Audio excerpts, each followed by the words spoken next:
If you look at Africa, especially. You can hear it, yeah? I'm going to switch one of my mics, okay? Can you hear it? Yeah, it's audible to my end. Okay, fine. So I'm just going to switch my mic off so that it will avoid recording.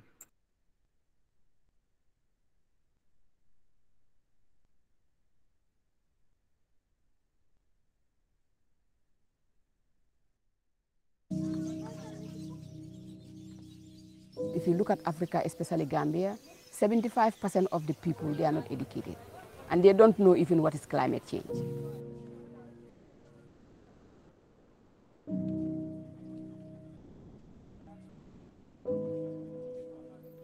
My name is Aissatou Cissé from Yao village. Being living here and I look at the environment and I feel that there are a lot of things that are really not put in a proper way. I really observe people burning plastic. When they are cooking during the rainy season, they use plastic to light fire because it makes it faster. I realize that plastic and anything related to plastic is very cheap and easy to use. The way people abuse our environment, it contributed to climate change. So I take that challenge, that I have to take this challenge as my role, in my life.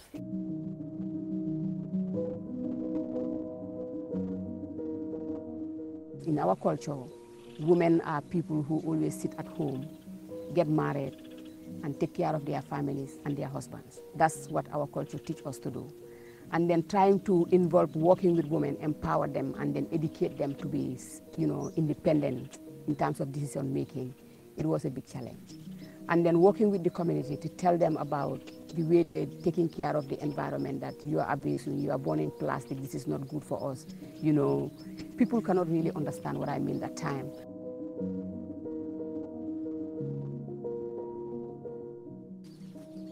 We travel and go picking plastic and bring them to the center. Every week we have places that we travel. We go to the airports, we go to the markets and talk to people and then collect plastic and stuff like that. And I was really interested to educate people for them to understand that the environment needs to be protected to be able to have a better life. So the best thing that they need and the best way that we educate them is to give them trainings in their local languages. And I was trying to tell them that, without burning them, we can turn them into products that can really lead us to income generation.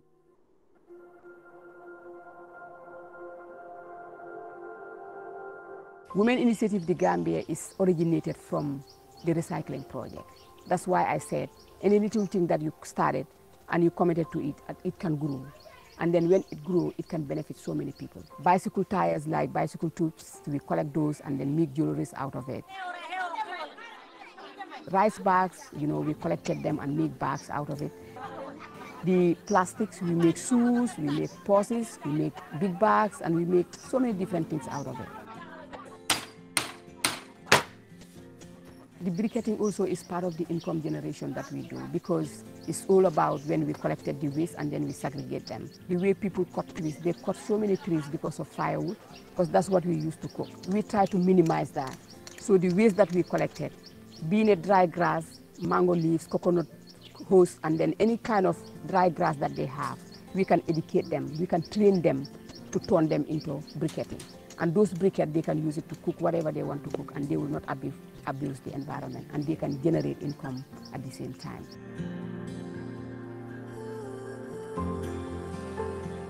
Whatever the women make individually, when we sell it, the money will come back to them. So we give them training on business, how they can manage their money on their own, and think about how to invest the money in a better way. We have policies here within the center that, and the people that we educated and we train them, that the money that they get from this project, let them try to send their kids to school, especially the girls. Most of the women, they open their small savings here at the center, where they have their boxes and write their names. And then when they collected their income from the purses at the end of the month, they take it to the commercial banks. So women are really committed, and they are so dynamic in terms of development. So that's why in Africa, we are now realized that we miss a lot, because we left them behind, and that is why our development is a little bit delayed. But now we understand that it's very important for us to work together as community. We are really supporting more than 3,000 women and youths and men together, and that's what we're doing, and things are really changing. This women recycling group, It works very well until we are now registered as a community-based organization. Now we are independent to work in any community within the Gambia, and the government is supporting us. If you look at Njawa today, never come across with any plastic. If you ask her or him about, recycling and waste management, they can tell you something. And they do that immediately wherever they are in the village. So we feel like we have to transfer that to other communities. So we are really open and have a big heart to help anybody who needs our service.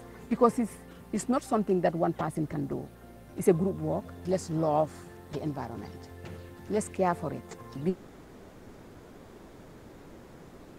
We cannot do that without working together. We cannot do that without sharing. When we talk about climate change, when we talk about the environment, it's not just to talk about it. It has something to do with our lives. Because when we don't have a better climate, we cannot live better. And if we don't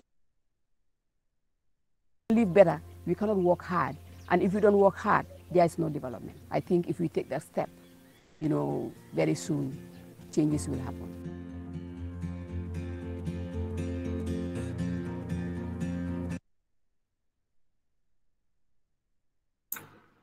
Lisa, did you hear that? The last words were very, very touching. Did you hear that? This is in the Gambia. Are you aware of this? Exceptional. It's exceptional, Makam. Can you see this? This is happening in this country, Absolutely. in Jam, in Sierra. I have never known this. Yeah. Well, I really at the effort. Yes, Mama. It's very, very. I'm even feeling very, very. I can't even understand. This happening in the Gambia. This is in Jao. If you know Jao. I know. I normally had the name Jao. Yeah. Yeah, Jao is close to Kaur area and so on and so forth. Yeah, it's happening in Jao. And now they are operating even in Combos here. But did you hear the lyric? He said they are a community-based organization. They are lagging behind, definitely. Yes. Yes. So this is it. This is definitely. But I'm believing just being registered as a community-based organization is just less. The government should step in. Yeah. Yeah. They should do more than this to help this work. Yeah. And it's like killing two birds with one stone. One, they are protecting the environment, and then two, by protecting the environment, the women who are one of the vulnerable groups are generating income from it. Have you seen it? Income. Yes. They are generating revenue from it. This is just tremendous. Yes. So please take note of this. We can initiate an organization from things like this. You can become a millionaire from nothing. And look, we should have organizations like this everywhere in the country. But I'm sure it's not only them, but if there are others, there will be very, very few. Very, very few. Look, in fact, it's happening here. The Senegalese are benefiting from it. Look at this, they call one, Ferrai. These people who go around and collect this metallic stuff and so on. They buy it from you for peanuts, but they get money out of it. Because they go. Okay? I'm sure there are other organizations that deal in this like avian bottle, they collect it from you and then they recycle it and make a lot of money out of it. So why can't we do it? Why can't we do it? See, it's happening everywhere in the world. It's happening everywhere in the world. Why not Gambia? See? So I think this is a lesson for all of us that we need to learn. Okay, it's a lesson for all of us. The lady, Aissatou Cissé of Njao, said they are dealing with 3,000 women as at that time. This is like 2-3 years ago. Okay, now I'm sure their outreach will be far more than 3,000 people. So 3,000 women are benefiting from this. You know, the rubbish they collect, they recycle it, they make, you know, bags from them. You've seen it on the video. How to call it? What other things? Some of the agricultural waste, they process briquette. You know, briquette is just like charcoal, but is made out of recycled, you know, agricultural stuff. And you know, when you use briquette for cooking, it's very, very efficient than charcoal. You understand? It's very, very, very efficient than charcoal.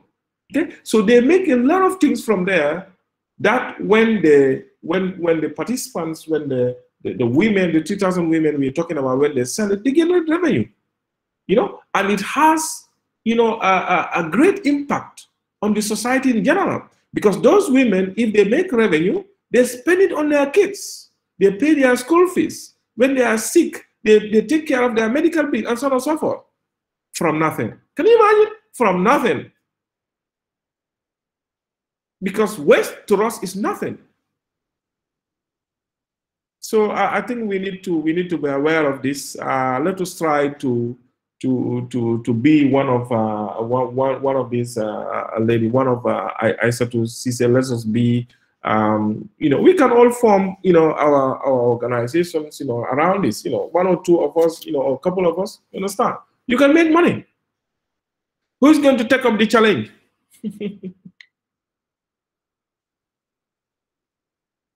You don't want to do a business like this. People will think you're mad. You know, when they see you at the rubbish bins collected, they'll say, "Kimom, can you not do?" So they will think that you're mad, but you're not mad. You're trying to make, you know, money, you know, cheaply.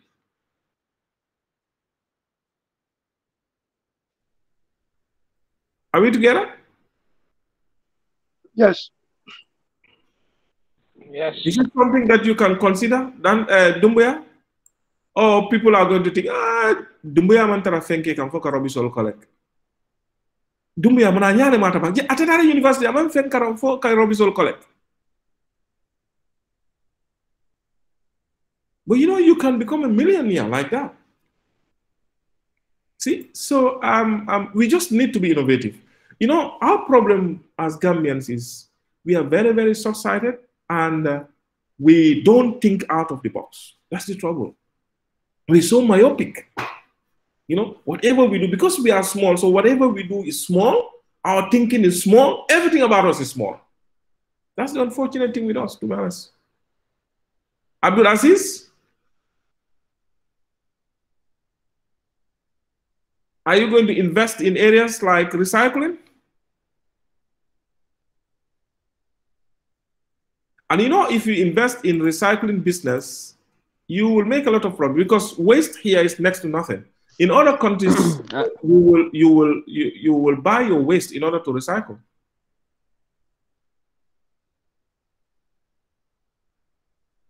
Abdul Aziz?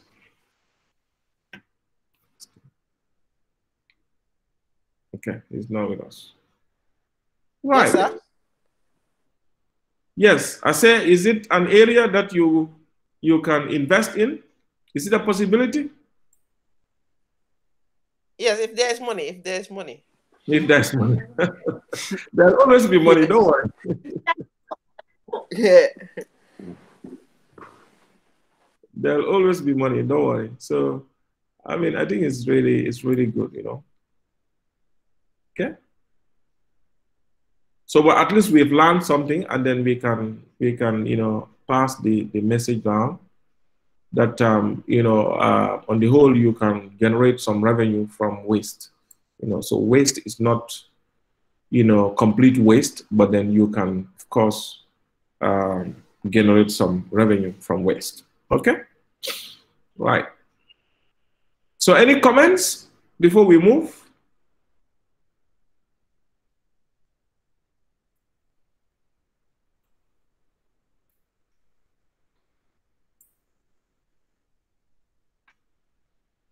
So most of you never knew that things like this is happening in the Gambia, yeah?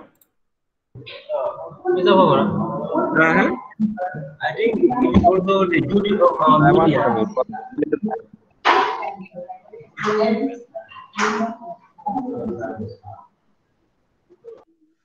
Yeah, you know, yes. Yeah, the media is interested in spreading news that can, cause havoc in the society. But things like this, they don't consider it news. But like, if you go to BBC and CNN, they also these kind of organizations, they have a special program for it. Like it's going to be documented, they expose this kind of things. But here is a different case. In this kind of things, your background is very noisy.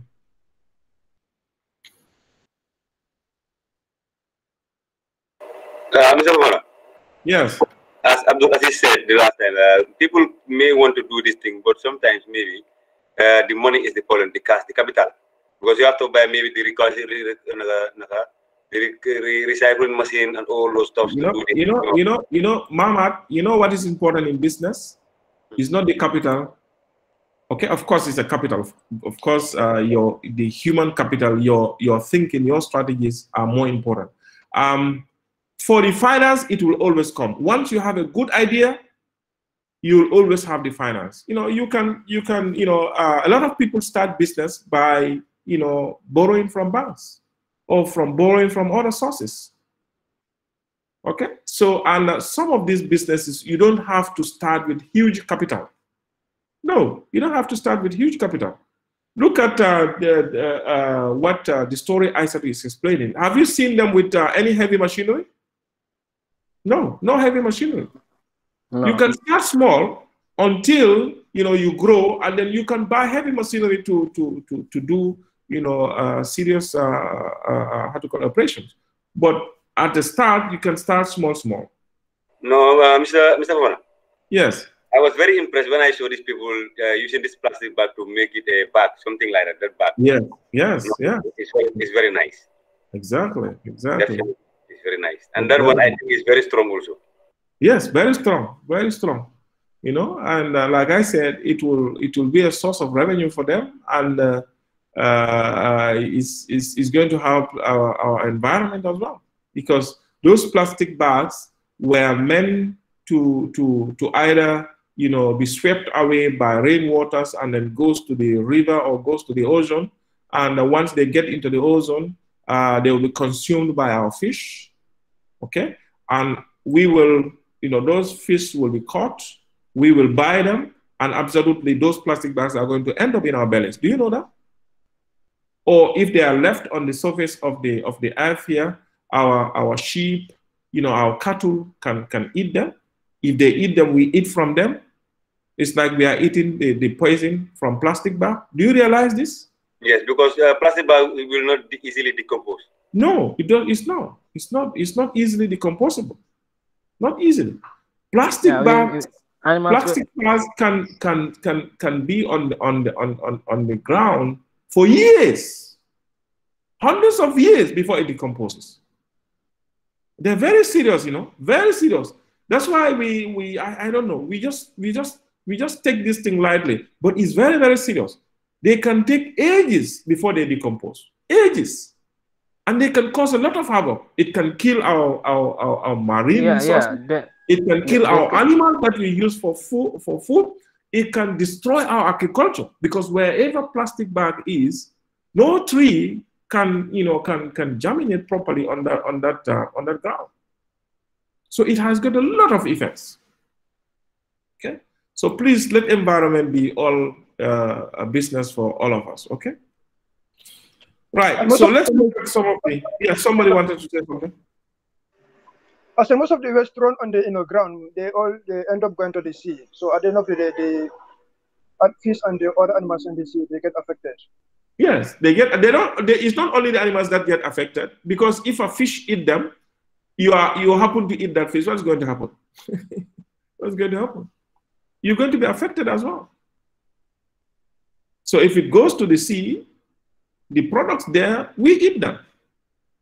If it is left in on the surface of the earth here, I mean, our sheep, goat, you know, and so on, when they eat them, it ends up in our bellies.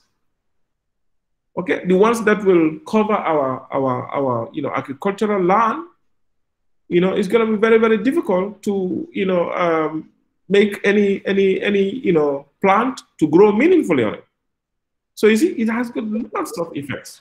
No, why, Mr. Fofana? Yes. To be honest with you, here in the Gambia, many people want to work in the offices. That's it. That's what we are interested in. And let me tell you something, Mamad.